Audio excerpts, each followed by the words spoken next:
Shambulio la mnyororo wa ugavi lililolengwa dhidi ya nyongeza za kivinjari cha Chrome.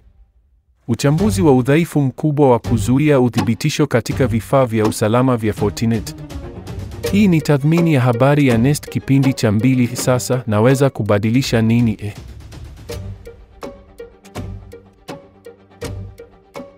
Karibu tena, huu ni episodi ya 2 ya tathmini ya habari za Nest. Hadithi ya kwanza ya leo imetoka kwa Quinton Borg na timu ya utambuzi wa vitisho na utafiti kutoka Sequoia na inachunguza shambulio la mnyororo wa ugavi lililoelekezwa dhidi ya viendelezi vya kivinjari vya Chrome. Shambulio hilo liligunduliwa mara ya kwanza baada ya kusababisha athari kwa kiendelezi cha kivinjari cha Chrome kilichotengenezwa na kampuni ya usalama. Washambulizi waliweza kupata ufikiaji wa akaunti ya mtengenezaji wa kiendelezi hiki kwa kutumia mbinu ya phishing kupata taarifa zake binafsi. Baada ya hapo, washambulizi waliongeza msimbo hatari kwenye kiendelezi hicho na kupakia kiendelezi kilichobadilishwa kwenye duka la wavuti la Google Chrome. Uchunguzi wa timu ya Sequoia umeonyesha kuwa kiendelezi 12 vya Chrome vimevunjwa na mshambulizi, jambo ambalo linaweza kuathiri mamia ya maelfu ya watumiaji wa mwisho. Hadithi kuhusu viendelezi vya kivinjari vinavyojitokeza kwa njia zisizotarajiwa mara nyingi huingia kwenye habari za usalama wa mtandao. Uchambuzi wa kina hivi karibuni uliofanywa na John Tuckner katika Secure Annex unachunguza tukio jingine. Dhana ya uvunjaji wa mnyororo wa ugavi imevutia vichwa vya habari vingi katika usalama wa mtandao, lakini mfano kama huo upo pia katika sekta nyingine. Kwa mfano, fikiria mgahawa unaopata hisa kutoka kwa wasambazaji mbalimbali, inapaswa kuhakikisha kwamba malighafi unayopata hayana uchafu. Au katika utengenezaji wa magari ambapo vipande hupatikana kutoka kwa kampuni ndogo mbalimbali. Mtengenezaji wa magari anatakiwa kukagua vituo vya uzalishaji vinavyotumiwa na wasambazaji wake, kufanya ukaguzi wa ghafla na kuhakikisha uzingatifu wa viwango vya usalama ili kuepuka kufikia gari vipande vilivyoharibika au vipande ambavyo vinaweza kuwa vimebadilishwa ndani ya gari. Vivyo hivyo pia inahusu programu. Sasa makala hizi zimeandaliwa kwa nani? Ikiangalia meza yetu ya uhusiano 5x5 ambayo ninaita matrix ya uhusiano ya VAFA au kwa kifupi VRM, tunaona kuwa makala hizi hasa yanahusu timu za usalama na yanafaa pia kwa CISO wenye mawazo ya kiteknolojia. Basi, unaweza kufanya nini? Ikiwa wewe ni mwanachama wa timu ya usalama, hatua ya kwanza inayoonekana ni kuchunguza EOTs zilizotolewa katika makala, uziingize kwenye CM yako na uangalie kama kuna mechi yoyote. Hatua inayofuata ni kuona jinsi utakavyoweza kupunguza hatari hiyo katika siku zijazo.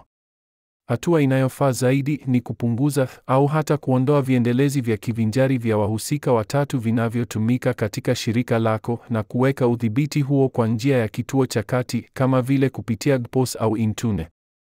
Ikiwa wafanyakazi wako wanahitaji viendelezi vya Chrome vya wahusika watatu kwa kazi zao, fikiria kutenganisha kivinjari kinachotumika kwa uvinjari wa kila siku kutoka kwa kivinjari cha biashara ambacho kinatumika kwa shughuli za biashara na chenye ufikiaji mdogo wa mtandao.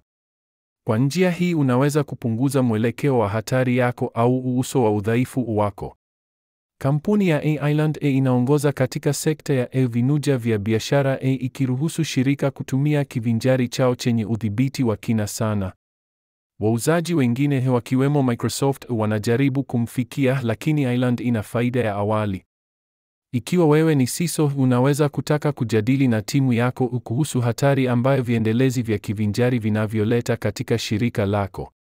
Je, udhibiti wa sasa unaruhusu mtu yeyote kusakinisha vyovyote kivinjari na bila kukusudia unaweka shirika yako wazi kwa washambulizi wenye nia mbaya?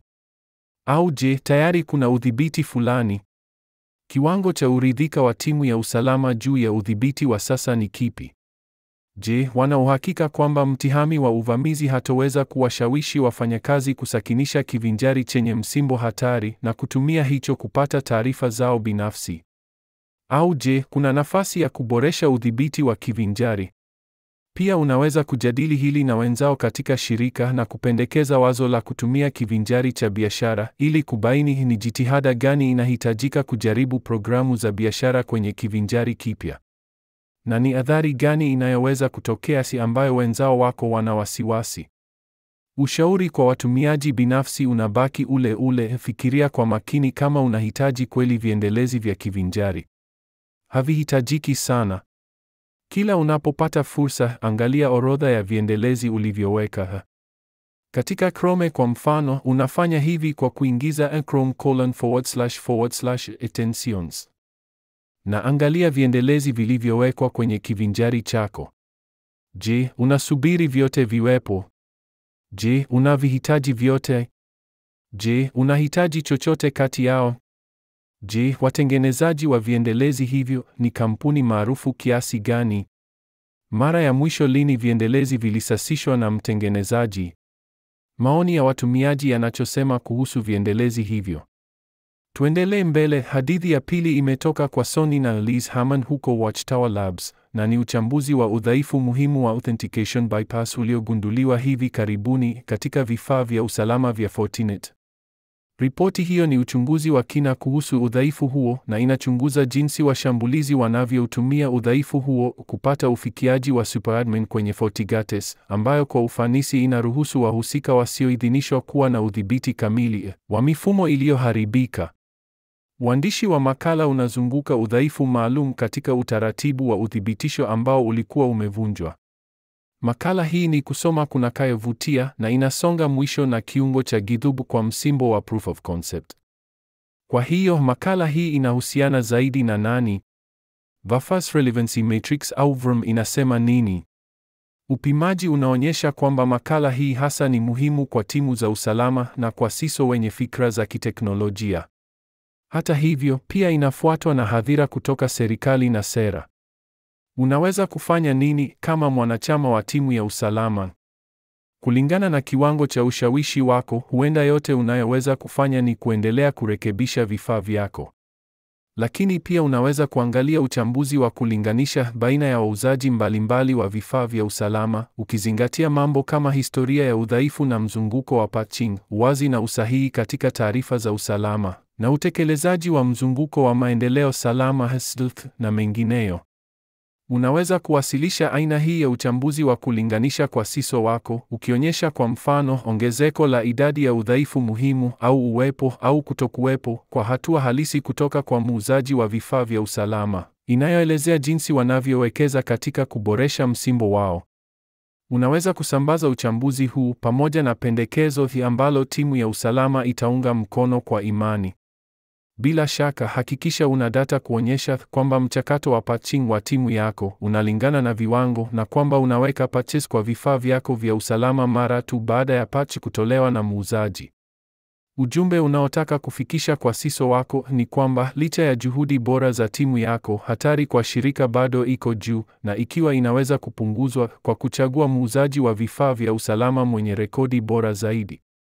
Ikiwa wewe ni CISO, makala hii bila shaka ni kusoma kunakayovutia, hasa kama unatoka katika asili ya kiteknolojia na unapenda undani wa udhaifu.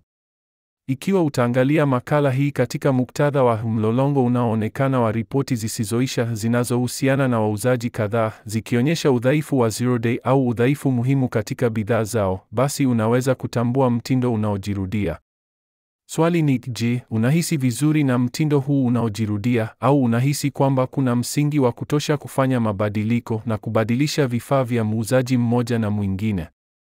Kuna fuko ya kawaida au mtego wa mantiki ambayo mazungumzo haya yanajikwa, ambayo hueneza wazo kwamba wauzaji wote watakuwa na udhaifu wa usalama katika bidhaa zao, na hivyo basi hakuna maana ya kupitia mchakato mgumu wa kuhamia kutoka mmoja hadi mwingine, ambapo unahitaji kuwafundisha upya wafanyakazi wa usalama na kusababisha usumbufu kwa shirika.